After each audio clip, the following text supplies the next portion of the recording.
Feng Tianxing merasa sedikit terkejut dengan jawaban Borui. Karena menurut penjelasannya, para iblis ini tidak menyetujui rencana penyerangannya. Dia bahkan tidak diizinkan untuk membuat pilihan seperti itu. Bahkan jika Feng Tianxing mengambil semua risiko sendirian, pemandangan aneh seperti itu membuat Feng Tianxing terdiam lagi. Dia ingin tahu apa yang menghentikan iblis-iblis ini untuk menolak pilihan yang begitu menggoda. Jika mereka berdiri di posisi setan ini, mereka tidak perlu mengambil resiko apapun. Mereka hanya perlu menentukan pilihan dari belakang untuk melihat situasi, apakah akan mundur atau menyerang. Dengan kondisi yang sangat baik, di antara ras manusia sebelumnya, tidak ada yang bisa menolak lamaran tersebut. Mungkin itu adalah sesuatu yang Feng Tianxing tidak begitu mengerti di antara para iblis yang menghalangi pilihan para iblis ini. Memalingkan matanya, kata Feng Tianxing. Apakah kamu benar-benar tidak khawatir sama sekali tentang apa yang akan terjadi setelah kamu dikalahkan? Sekelompok setan tidak berbicara, Feng Tianxing mengangguk ringan. Karena dia mungkin tahu apa yang sedang terjadi. Setan-setan ini dapat menerima kenyataan bahwa mereka telah dikalahkan, dan mereka juga dapat menerima konsekuensi dari kekalahan tersebut. Setan tidak pernah menjadi ras yang takut akan kematian. Mungkin mereka sudah terbiasa untuk tidak takut mati selama terlalu lama bersembunyi di sudut gelap. Terima kematian dengan tenang, jika tidak, mereka tidak akan bisa membuat pilihan seperti itu. Feng Tianxing menunduk, mencari cara untuk mematahkan akar penyebab semua ini. Borui membuka mulutnya. Strategi Tuan Feng sebenarnya cukup bagus. Kita juga tahu apa yang dikhawatirkan Tuan Feng. Tetapi kapan kita Mozu takut? Bahkan jika ada 20.000 tentara Mozu lebih banyak dari kita bukannya tanpa peluang dalam pertempuran ini. Hanya saja kita pergi sekarang. Tindakan tentara akan berdampak, dan Anda harus tahu, Tuan Feng, bahwa tentara iblis di tangan kita baru saja dilatih, dan kekuatan mereka sebenarnya. Mengatakan itu, Borui menggelengkan kepalanya dan mendesah. Feng Tianxing tidak membantah kata-kata Borui, karena ini adalah fakta yang tak terbantahkan. Melihat hal ini terjadi, Sera akan dipengaruhi oleh pengambilan keputusan Borui. Feng Tianxing langsung mendatangi Sera. Pertama memberi hormat militer kepada Sera, lalu mengambil selembar kertas dari meja. Hari ini, saya, Feng Tianxing, mengeluarkan perintah militer di sini. Jika saya tidak dapat mengalahkan iblis di Gunung Suangfeng dengan tentara iblis di kemas saya akan memenggal kepala saya dan memberikannya kepada Anda. Jika ada yang berani menghentikan saya hari ini, jangan salahkan saya karena memalingkan muka dan tidak mengenali siapapun. Saya tidak peduli siapa itu tidak ada hubungannya dengan saya. Kalimat pertama membuat Sira panik. Ini adalah anaknya yang paling berharga. Jika karena perintah militer inilah dia tidak bisa mundur saat itu, dia tidak akan pernah bahagia. Jika benar-benar kalah, selama ada satu orang yang mengejarnya, apa alasan Feng Tianxing harus hidup di dunia ini?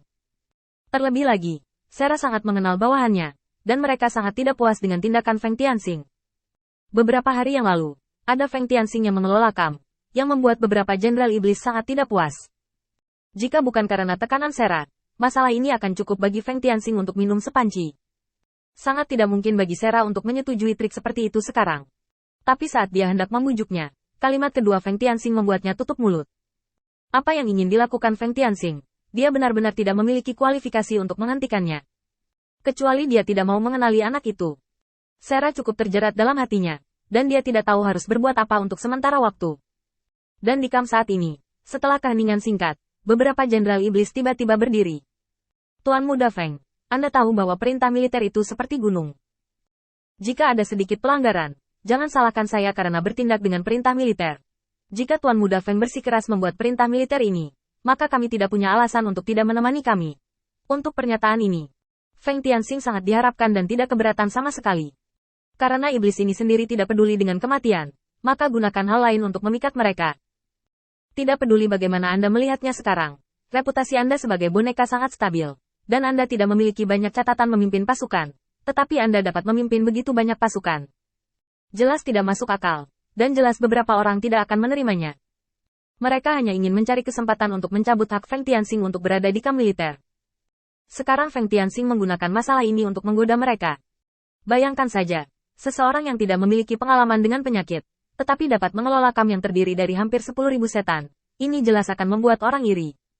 Apalagi jumlah iblis di bawah bawahan Sera sangat terbatas. Feng Tianxing mengatur para prajurit, dan hak jenderal iblis lainnya berkurang. Sebenarnya masalah ini selalu ada, tapi karena wajah Sara, orang-orang ini tidak pernah meletus. Keluarkan hari ini, tepat. Feng Tianxing mengangkat sudut mulutnya dengan ekspresi tekad. Itu wajar, tapi aku hanya berperan sebagai garda depan dalam perjalanan ini. Jika kamu tidak mengikuti tentara dan menyebabkan kekalahanku, lebih baik kamu juga membuat perintah militer untukku. Sebelum lebih dari separuh anak buahku adalah terbunuh atau terluka, jika ada kesempatan bertarung, saya akan melakukan yang terbaik. Pukul, jika tidak, angkat juga kepalamu untuk bertemu. Bagaimana caranya?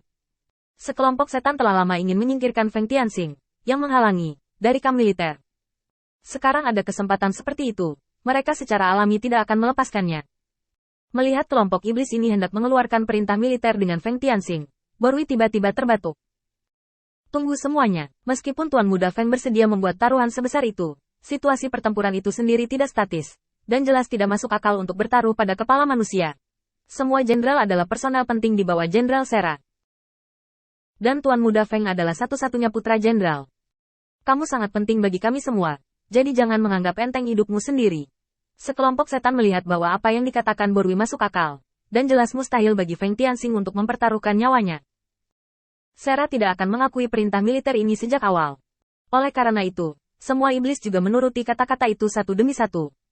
Lalu bagaimana dengan definisi Jenderal Borui? Setelah mendapat izin dari Sera, Borui mengatakan ini. Dengan cara ini, jika Tuan Muda Feng tidak menyelesaikannya, maka biarkan Tuan Muda Feng berhenti berpartisipasi dalam urusan militer. Untuk kali ini, kami juga akan memberikan wajah Jenderal Sera dan memberikan kesempatan kepada Tuan Muda Feng untuk mencoba. Adapun konsekuensinya, kami akan menanggung konsekuensinya sendiri. Dengarkan para jenderal iblis ini. Siapapun yang dengan malu-malu menghindari pertempuran ketika Tuan Muda Feng menyerang akan dihukum dengan kejahatan. Borui berdiri untuk berbicara. Dan itu dianggap menyenangkan kedua belah pihak.